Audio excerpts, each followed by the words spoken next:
Buenas tardes, queridos amigos.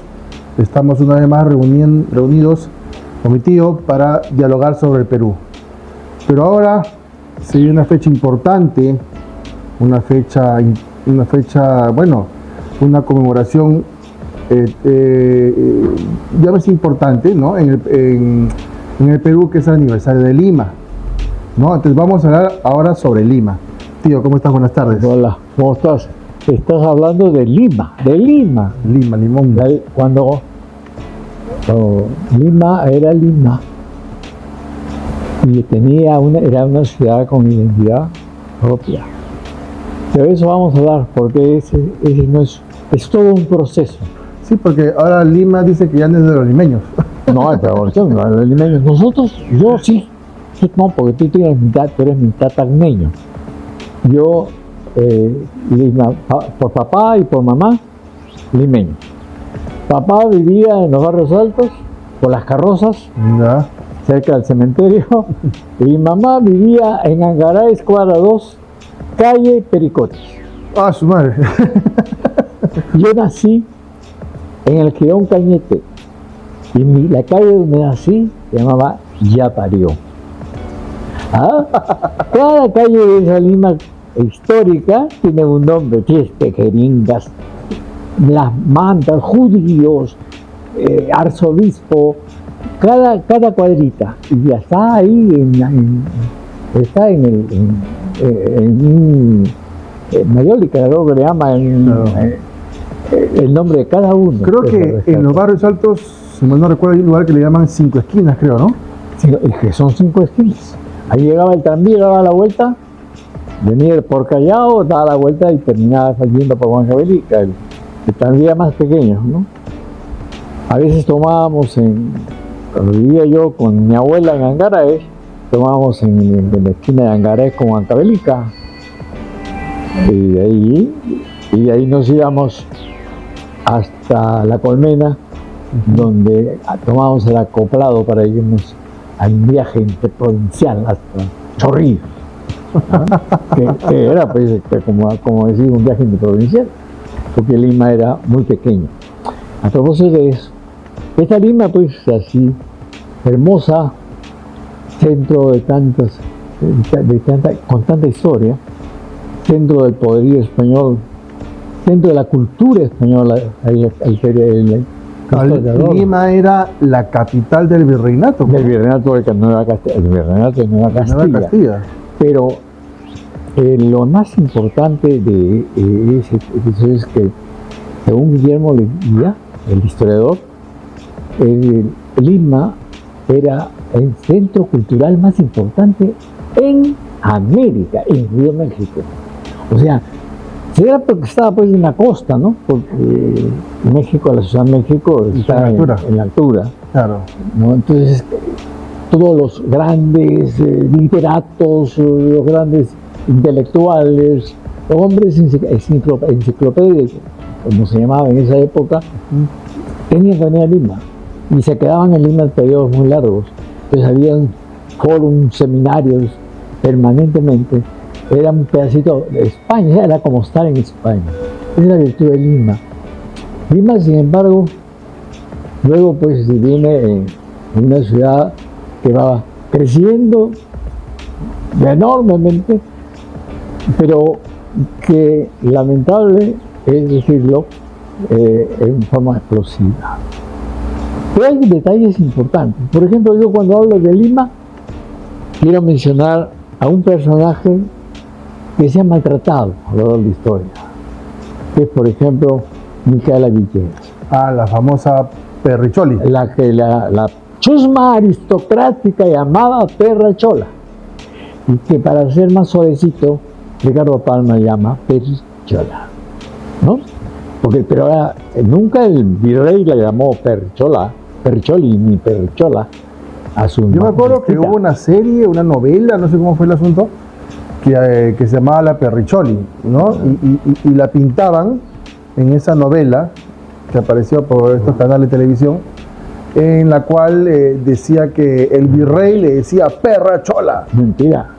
En la que gritaban cuando ella iba a Hacho y iba con el virrey, porque el virrey le hacía respetar. Sin embargo, la chusma aristocrática gritaba: perra chola, perra chola, perra chola, a tal punto que ya el virrey se vio obligado a construirle un mirador para que ella no escuchara esas cosas. Un mirador que ahora está ubicado dentro de la ex cervecería Cristal, ¿sí? Que era como un palco elevado rodeado de lunas, de donde ella podía ver, cerraba y no escuchaba, nada. No escuchaba los insultos. Pero el mito de Micaela Villegas es algo más importante en otro detalle. Las mujeres en esos siglos, XVIII en este caso, eran seres de segunda clase, súbdito de segunda clase. Bueno, en esa época se veía a la mujer casi pues como un... Era para compañera de marido y se acabó. Y iban atrás del hombre. Y eso no ocurrió con Micaela Villegas. Tuvo ese gran mérito. Fue la primera mujer, creo que en la historia de ese siglo en América, que fue directora de teatro. Ella era artista, no era cabaretera como la pintura. Porque la han vendido como cabaretera, la han mostrado como si fuera cabaretera. Ella era directora de teatro. Y tal vez fue la primera mujer, soy muy audaz para decirlo, pero creo no equivocarme, en el mundo que fuera directora de teatro. Porque en Europa hasta hace poquito antes ni siquiera podían ser artistas de teatro. Creo que en la época de Shakespeare los papeles de mujeres lo hacían hombres disfrazados de mujeres. Claro, hasta el siglo XVI. ¿No? Estamos hablando hasta el siglo XVII.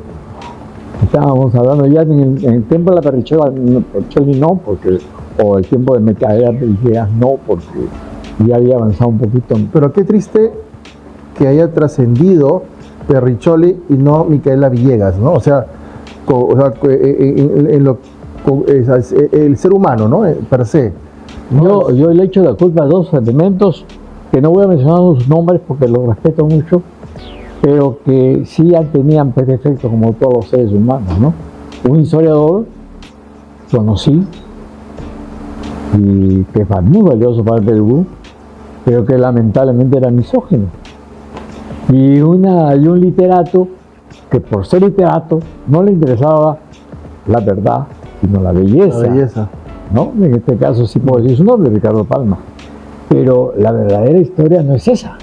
Ella fue una personaje importante, fue directora de teatro, era una profesional. Y su relación no era del amante, no, era el amor del virrey.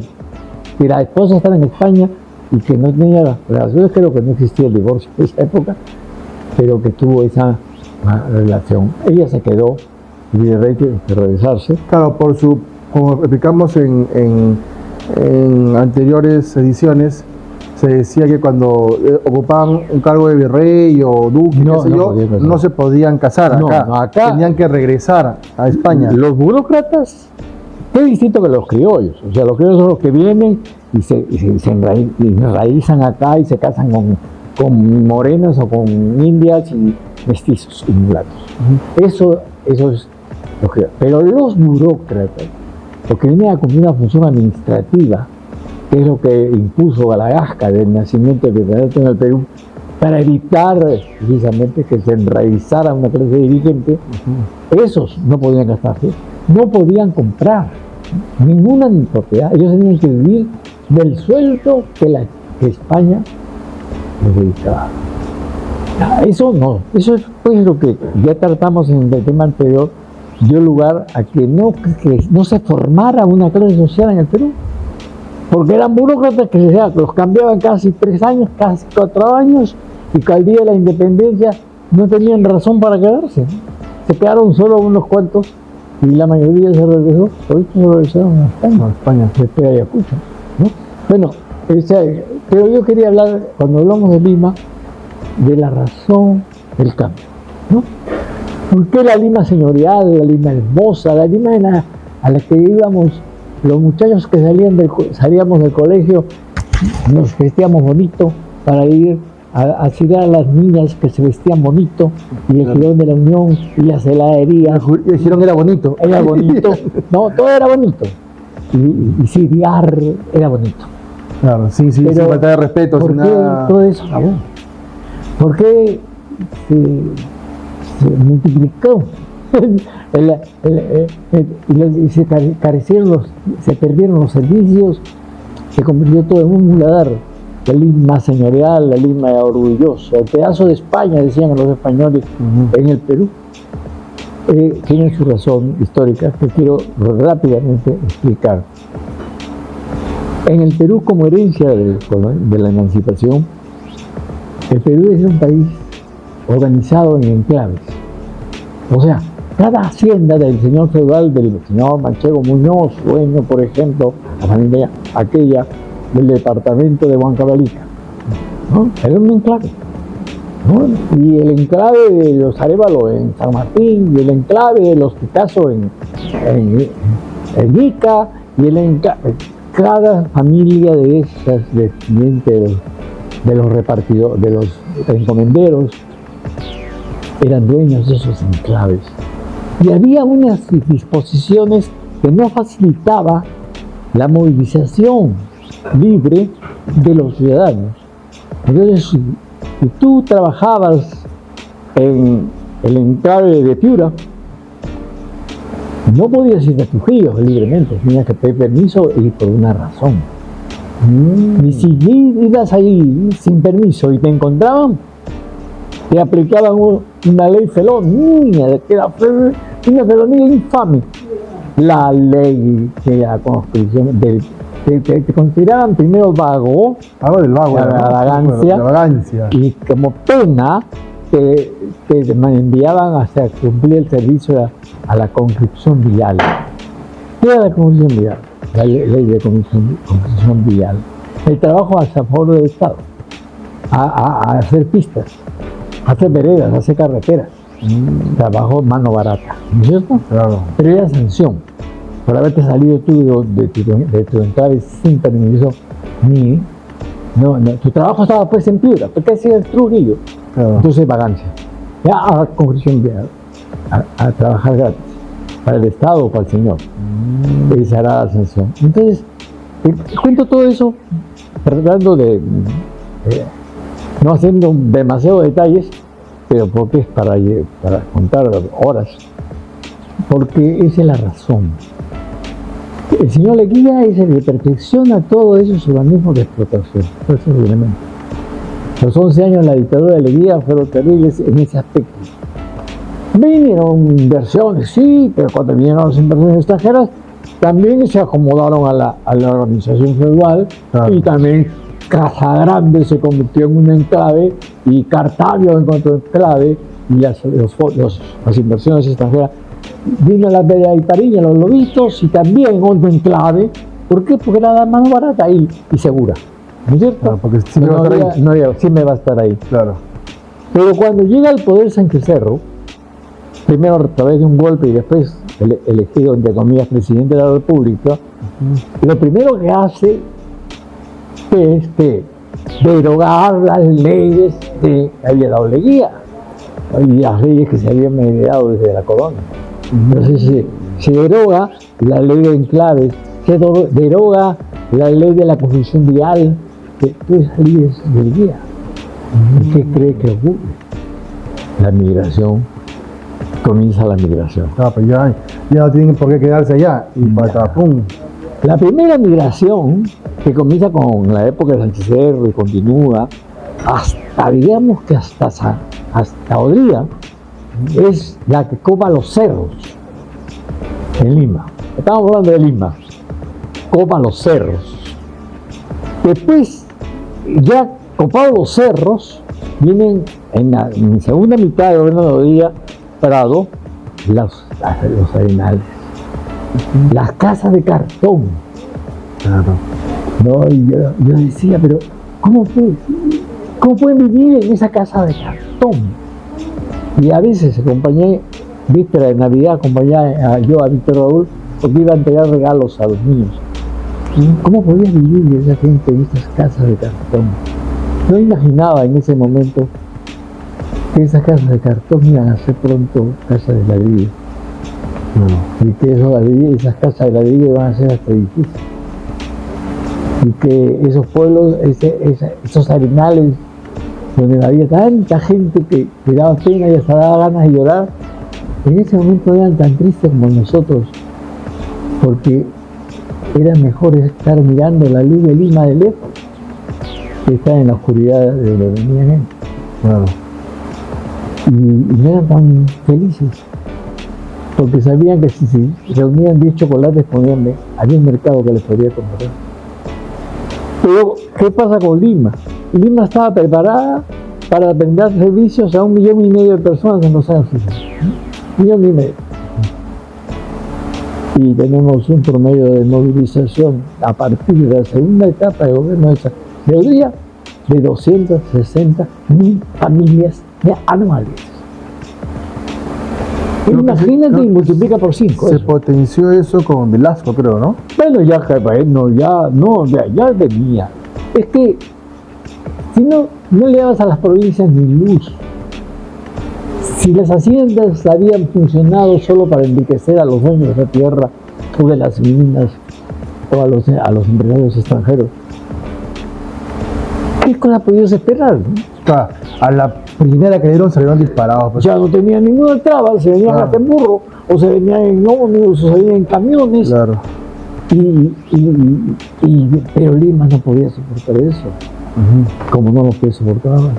Entonces, ese crecimiento poblacional tan numeroso, tan constante, no dejaba de organizar la ciudad.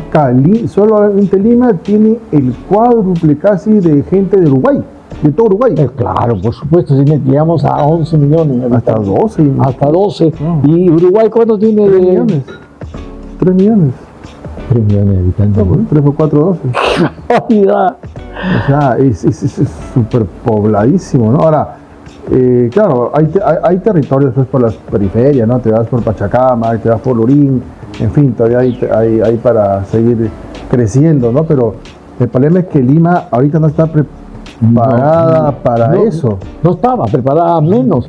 Ya te digo, cuando ya llega a un promedio de 260.000 familias anuales, Lima solo podía brindar servicio a 1,5 millones de personas. ¿Y el resto? Y la gente que llegaba y que se iba a las arenales, porque ya no había cerros. El Pino, San Cristóbal, todos ya estaban ocupados. ¿No? Y el aparato administrativo, estatal, municipal, no tenía capacidad de establecer servicios tan rápido para una invasión tan grande de pobladores. Ese es el comienzo. Ahí es que Lima va perdiendo su identidad. Ya no es Lima de los limeños. Pero no solamente Lima ya no es de los limeños. Los trujillos ya no son, los liberteños ya no son dueños de la libertad. Hay más cajamarquinos que liberteños, ¿no? Hay más provincianos en Lima que limeños. Es como que hay que escuchar decir, en tacneños hay todo menos tacneños. Porque son puneños. En Tacna, en Moquegua, en Arequipa, la mayoría de la población es puneña. Si no, mira quiénes han sido alcaldes, gobernadores, los que han sido alcaldes, gobernadores y todo en Arequipa. Y ellos son de Juliaca. Claro. Pero no queda toda la cosa ahí. A mí un chileno me dijo en Santiago, oiga, no sé qué ya ustedes recuperaron Arica. ¿Cómo que hemos recuperado Arica? Hoy está bajo bandera chilena, me dijeron, pero la mayoría de la población y todo el comercio de Arica es puneño. O sea, los puneños han invadido Arica también. Bueno, se abrieron las puertas y la gente fue en busca de mejoría. Como es natural, ¿no? Y como no había una política todavía descentralista que llevara a un desarrollo constante de las zonas alejadas de la capital. Pues Lima sigue sin estar preparada, ¿no? No puede prepararse, ¿sí? ¿Cómo va a hacer? ¿Tú te imaginas? Lima no tiene capacidad para ti más de 11 millones de pobladores. Las pistas recién, las autopistas han comenzado a funcionar. Sin ir muy lejos, aquí en Lima hay más o menos, de acuerdo a un censo que vino, no me acuerdo en qué canal, hay 1.300.000 venezolanos. Ya. O sea, ahora aparte de eso, súmale los extranjeros. Definitivamente no. Esa es la realidad. Entonces, ¿cómo no cuidan su ciudad? Pero la gente todavía pasará mucho tiempo para que esa gente se sienta limeños. Ellos han venido de otra zona, ¿no? El limeño se cuida su vida y cuida su estirpe. Y había lugares cuidados por la misma gente. Además, ¿quién iba en su sede de la Unión? Se de la Unión, como te decía al principio, saliendo del colegio nos vestíamos bonitos para ir todos los días a comer helados en la botica francesa, ¿no? Yo tengo experiencias increíbles de esa etapa en mi vida, porque casi por esa etapa, por ese tiempo, yo ingresé a la universidad y varias veces fui lazarillo de Luis Alberto. ¿Sánchez? Sí. Luis Alberto a veces escapaba, había hecho una puerta disimulada y salía directamente al parque universitario. Ya. Fundamentalmente porque su esposa entraba por la otra puerta. Ah, qué terrible. Para espionear. ¿De dónde? Para espionear y piropear como en sus tiempos mozos, porque ya era muy anciano, sino para encontrarse con sus viejos amigos en la farmacia, en la botica francesa o inglesa, no me acuerdo cuál era. Lo cierto es que yo lo acompañaba porque veía, en esa época veía, pero solamente focalizado. Claro. Abajo no veía, arriba tampoco. Así. O sea que si se encontraba con un mulo ahí, se caía, de todas maneras. Entonces había que acompañarlo. Yo lo acompañé varias veces. Y me gané cosas interesantes. Porque las conversaciones de esos viejos, donde se reunía Manon Mujica,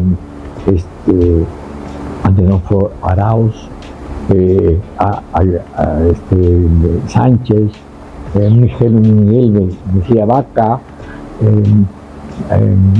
¿quién más había? Pero era un grupo ¿Ese Arauz que tú dices tiene que ver algo con el Antero Flores Arauz de ahora? No, era Antenor,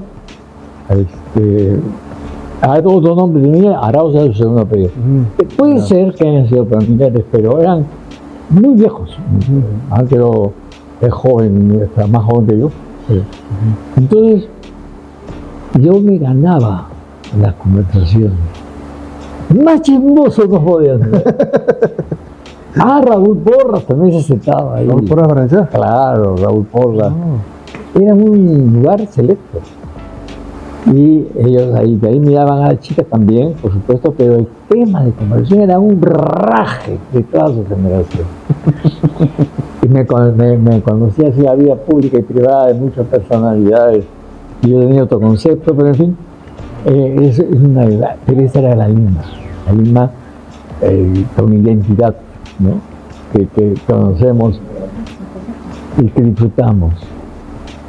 La Lima de ahora es una Lima que necesita de cambios, necesita de organización, necesita de recursos, necesita de autoridades y de un cambio administrativo completo, ¿no? Yo creo que es increíble la cantidad de distritos que existen con autonomía, ¿no?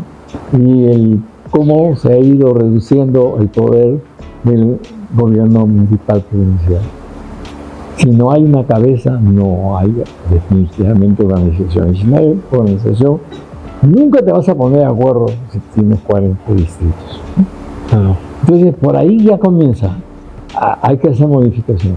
Que va a costar, va a doler, van a protestar, pero finalmente eso es necesario, porque la capital no puede seguir viviendo en ese desorden.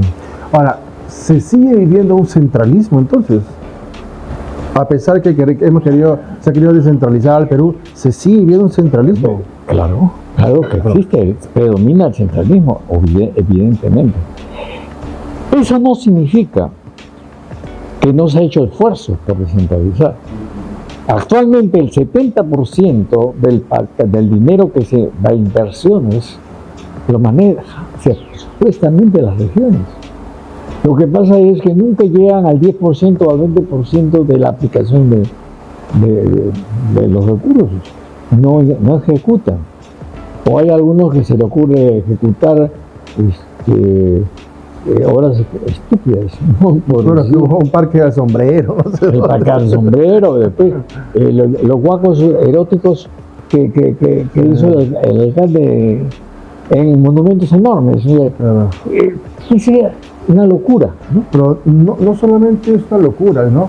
Sino, yo he visto, sí, yo me acuerdo de eso, yo vi por internet, en Facebook, que mucha gente lo tomaba como algo gracioso, pintoresco, jaja, y no sabían que era vergonzoso. No, pues Es vergonzoso absolutamente. para gente que, por lo menos que se dice medianamente culta, vergonzoso que le hagan pues mofa o aplausos a algo pues que es intrascendente y ha sido un botar del dinero de una manera malvada. Claro.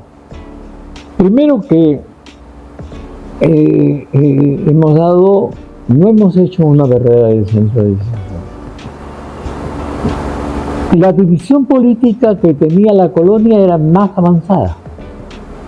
Eran 6 intendencias, como decir 6 regiones, en un territorio más amplio, ¿no? Porque llegamos hasta la mitad de Chile, hasta Tucumán en Argentina, incluido el Alto Perú, hasta Pasto en Colombia, ¿ya? Entonces el virreinato peruano estaba dividido en 6 intendencias que tenían su respectivo intendente, o sea, una mejor organización. Cuando viene la República, los señores dueños de la tierra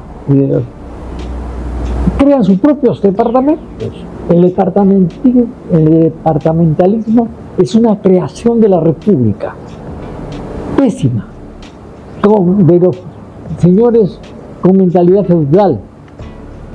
¿Tú sabes la historia del tren que va de Huancayo y se queda en Huancavelica, no avanza? Ese tren tenía que ir de Huancayo al Cusco, pero el señor Manchego Muñoz, que era dueño del enclave de Huancavelica, que era su hacienda, todo el departamento era de ellos. ¿Qué crees que hizo? Se trajo el tren a Huancavelica, es el tren macho, que solo viaja de Huancayo a Huancavelica, de Huancavelica a Huancayo. Hay obras que se tienen que hacer, pero que se han hecho al revés. Sánchez decía, en el Perú se pone la carreta primero y detrás los caballos. Cuando debe ponerse primero los caballos y detrás la carreta. Claro. Y explicaba.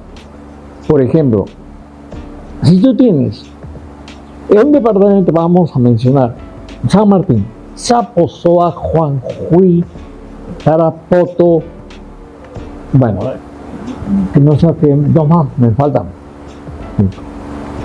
Todos producen plátano y yuca, ¿no es cierto? Entonces, tú le vas a hacer una carretera para que atraviese todo San Martín, cuando todos los producen lo mismo.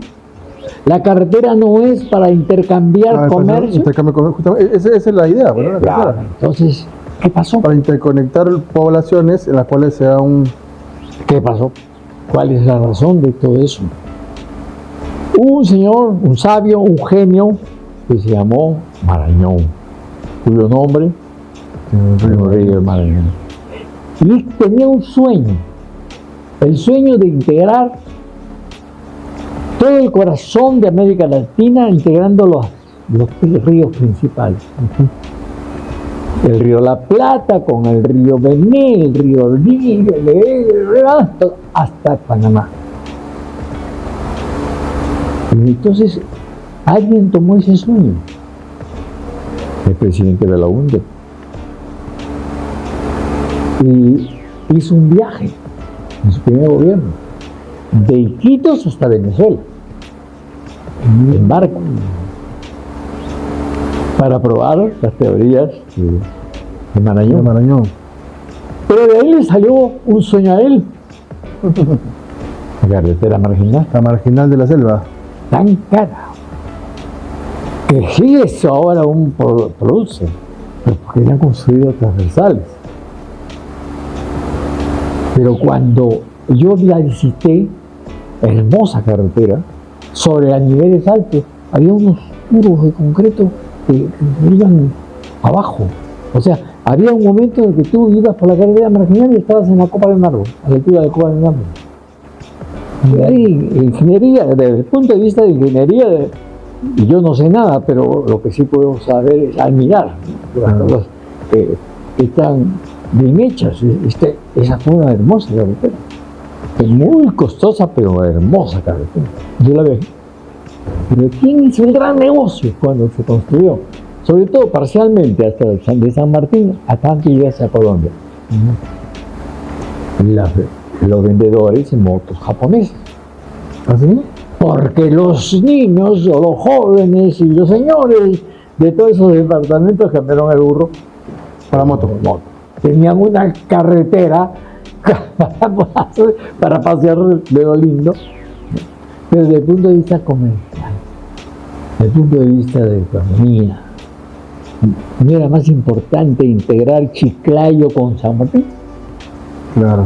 Porque Chiclayo tiene puertos, Chiclayo tiene otros productos. Un intercambio comercial. Pues. Claro, impecable. Entonces, el sueño, la aspiración, fue un poco la costumbre, la tradición de poner primero la carreta de Y Estrada. después el caballo. ¿No? Esa es una historia. Luego, puedo destacar un detalle, que de todos los años de la República, nunca se dieron elecciones municipales. Y si había elecciones, y los hubo en la época de lo que se llamó la timocracia, que es la época que llamaron los burgueses, los oligarcas llamaban la aristocracia, el gobierno aristocrático, de 1999 a 1919, donde sí hubo un asomo de populismo con Billy Bush, que ya lo hemos conversado, eran elecciones más normales, se podía ver también para firmar, pero no eran elecciones realmente. La primera elección municipal democrática con escrutinio en mesa en el Perú fue la de 1963, que consagró como alcalde a un guadalupano. Yo soy guadalupano, a Luis Bedoya Reyes, ¿no? Yo me acuerdo que me encargaron a mí entregarle las palmas guadalupanas pues, a Bedoya Reyes como alcalde de Lima. Claro. Cada vez que un guadalupano ilustre ocupa un cargo, le entregan las palmas guadalupanas. Una tradición centenaria de los guadalupanos, de la zona guadalupana. Y a mí me encargaron entregarle a Luchito Bedoya. Digo, muy simpático también. Y le entregué pues las palmas y le dije, pero hay algo que no le perdono. ¿Qué cosa? Me dijo, que me hayan quitado mis tranvías. El único transporte masivo, ¿no? Trajo una línea de ómnibus, pero que no corresponde, menos una Lima que crecía explosivamente, ¿no?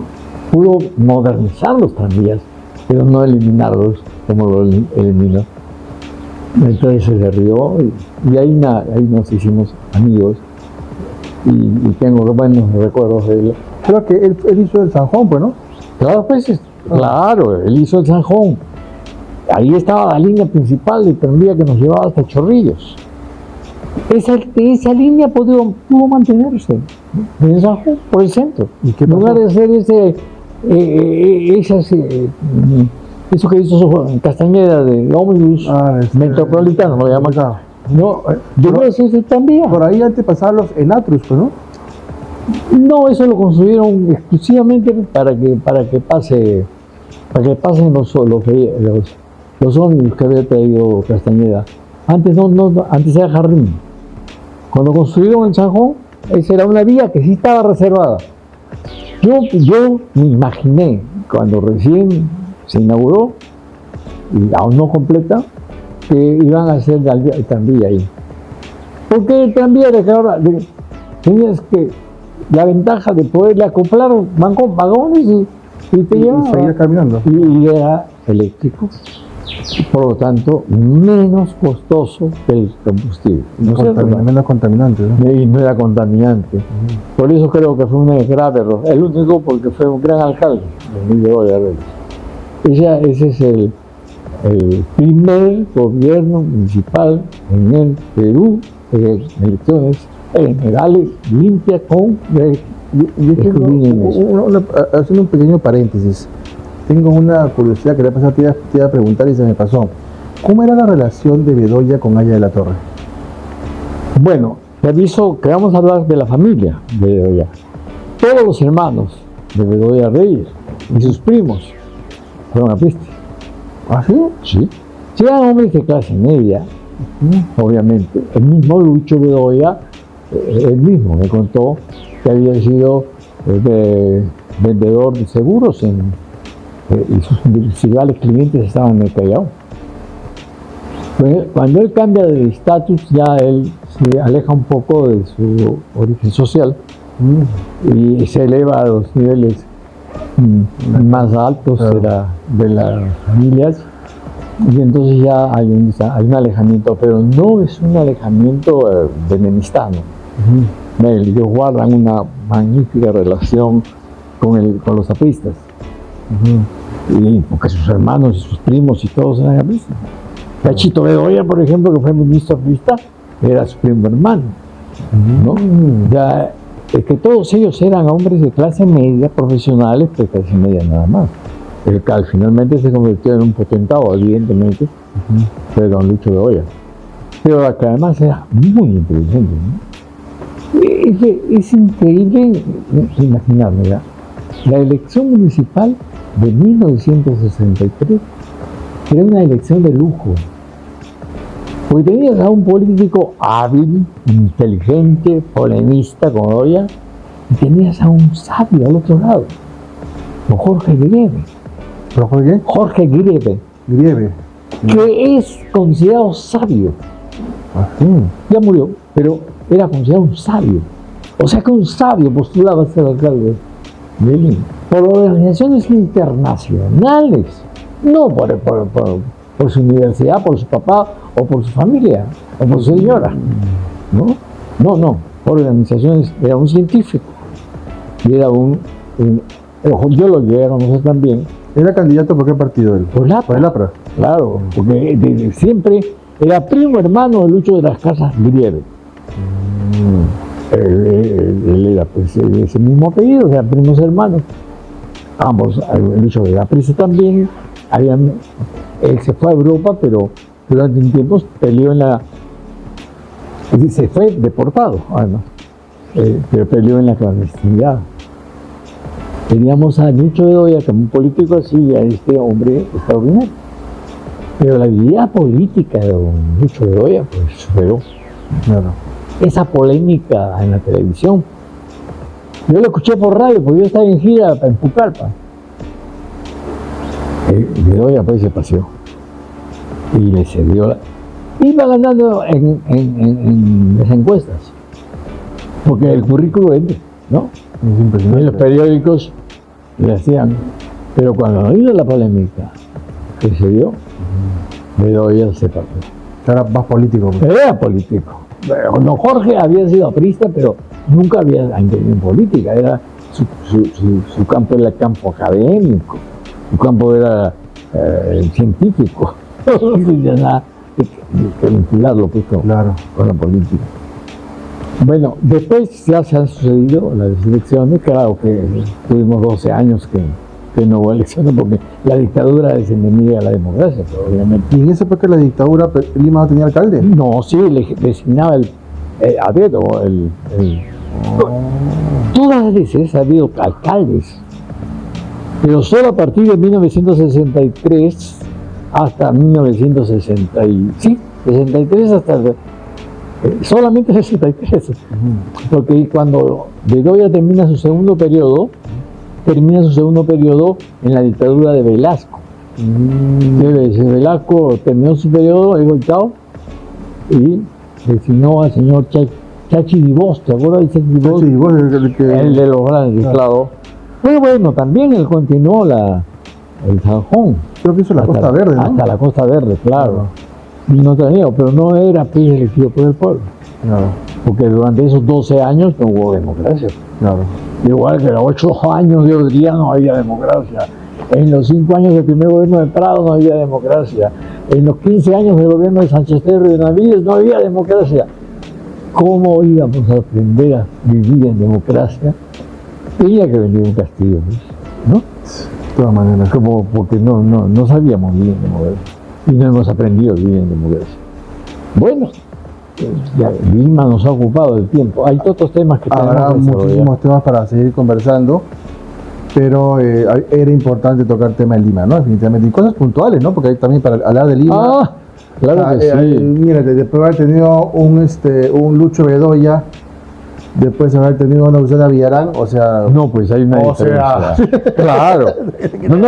Lucho Bedoya trabajó, era un demócrata. Trabajó con todos los grupos vemos la políticos. diferencia, ¿no? Es como decirte, después de haber tenido en el Parlamento a un Luis Alberto Sánchez, pues ahora tienes una Cindy Bazán. Pero ni siquiera eso, es que menciona a Sánchez, menciona a Ramiro, menciona a Ramírez de Villar, menciona a Mario Polar, menciona a Lidia Cornejo Chávez, ese nivel. Claro, Entonces, nosotros universitarios íbamos a las galerías a escuchar a esos hombres, porque aprendíamos. Era un lujo, ¿no? Un lujo. Ahora pues. Y a mí, yo que me tocó trabajar un tiempo en el Senado, imagínate cómo... Tú trabajabas con Ramiro, creo, ¿no? Yo trabajaba con Ramiro, pero dirigía en la revista del Senado. Entonces mi contacto era obligatorio con todos los senadores. De distintas bancadas. De todas las bancadas, porque yo era un funcionario. Senadores, pues otro. Por ejemplo, algún día vamos a hablar de eso también, mis experiencias cuando conocí y conversé y dialogué con el Cornejo Chávez, que para mí era un tipo brillante. Cornejo Chávez. Muy inteligente. ¿Él de qué? Era demócrata cristiano, pero se dividió por la demócrata cristiana. Claro. Porque él era de los rocotos con sotana, llamaba. O sea, era de medios rojos. No, Rogelio. ¿No? Entonces, rocoto con sotana, qué feo, ¿no? Feos son esos. Y el otro grupo era moderado, conservador, centrista, derechista, como quieran llamarlo, que representaba a don Luis Rodríguez Reyes. Pero mire tú, este hombre que terriblemente opositor a la PRA, Cornejo Chávez, cuando llegó a la Constituyente, todos los días tenía que conversar media hora con Víctor Hugo. Y cuando muere Víctor Hugo, él escribe un artículo que dice: qué tarde te conocí. Es una lección esa, ¿no? Una lección porque al margen de los tintes políticos, pues, o sea, la inteligencia, el don de gente, pues no lo quita nadie, ¿no? Qué tarde te conocí. O sea, qué bruto sí lo está diciendo. Claro. Y ahí en ese artículo le rinde homenaje. Es lindo. Bien, para cerrar el programa de hoy, el consejo del día, tío.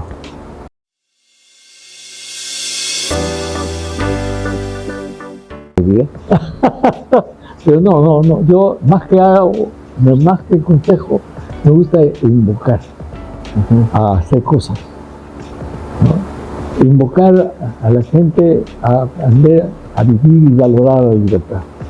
Aún en esta época en la que se han pisoteado muchos principios básicos de la democracia, por lo menos sabemos y estamos viviendo en libertad. Por lo menos tenemos a la vista un proceso electoral Yo quisiera algún día poder conversar de las épocas de mi niñez, donde vivíamos el terror, cuando teníamos que tapar las ventanas, cuando sentíamos el casco de los policías pasando por las calles, sobre el cemento. Ese era pánico, a cerrar la luz, a apagar la luz, a cerrar las ventanas, porque sabíamos que ellos venían a hacer sus famosas operaciones represivas para asustar a la gente. Esa es la época de la persecución, que duró hasta 1956. Por eso nosotros que hemos sufrido eso en nuestra niñez, tenemos que querer la libertad, aunque sea en un régimen incompleto, no totalmente democrático, pero podemos hablar. Creo que si la juventud conociera eso, no haría el absurdo de decir voto en blanco, viciado porque no quiero hacerme responsable de tal o cual cosa. O sea, no votarías en blanco porque sabes que tu país está en peligro. Pero sí, eso es lo que ocurrió en la última elección. Claro. Cuando a mí me preguntaban, ¿por quién vas a votar? Y yo, oye, señor, no tengo más que una alternativa. Obvio. Y oye, Pero es la hija de un dictador, pero está participando en una elección. Y yo prefiero votar por ella que votar por un salto al vacío, que finalmente lo que ocurrió, porque Castillo fue un salto al vacío, un retroceso, aunque sea antidialéctico eso. Yo estamos alargando. bueno. Bien, muchas gracias, estimados amigos. Vamos a dar por terminada la charla del día de hoy, esperando que haya sido de su agrado. No se olviden suscribirse al canal, darle like a este video y visitar nuestras redes sociales. Que todos tengan muy buenas tardes.